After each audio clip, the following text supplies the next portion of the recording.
In 2003, the European Commission came up with a system known as the Forest Law Enforcement Governance and Trade Action Plan, or FLEGT for short, which included giving timber-producing countries the option to sign up to voluntary partnership agreements, or VPAs, with the EU.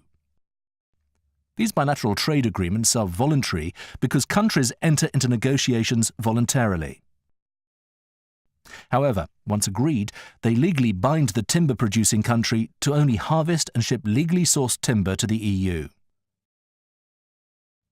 The negotiations involve the participation of all stakeholders in the partner country, who need to agree on 5 key milestones.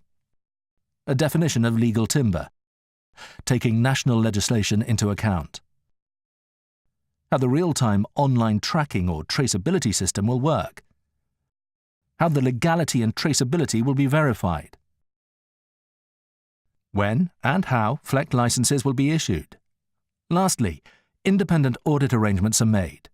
Independent auditors will check every 3 to 12 months if the VPA works as planned and whether it is effective in guaranteeing legality of timber. The independent audit will provide credibility to the FLEGT licenses once they are issued. VPAs are already signed between the EU and 6 timber-producing countries: Indonesia, Liberia, Ghana, Cameroon, the Republic of Congo, and the Central African Republic. And 9 more are currently under negotiation: Honduras, Guyana, Gabon, the Ivory Coast, the Democratic Republic of Congo, Malaysia, Vietnam, Thailand, and Laos. Whether timber is travelling directly to Europe or through processing hubs in Southeast Asia and then on to Europe, FLEGT licenses are the best way to ensure compliance with the new European Union Timber Regulation, or EUTR, which stops companies from first placing illegal timber on the EU market. Without a FLEGT license, the demonstration of legality will fall on the importing company.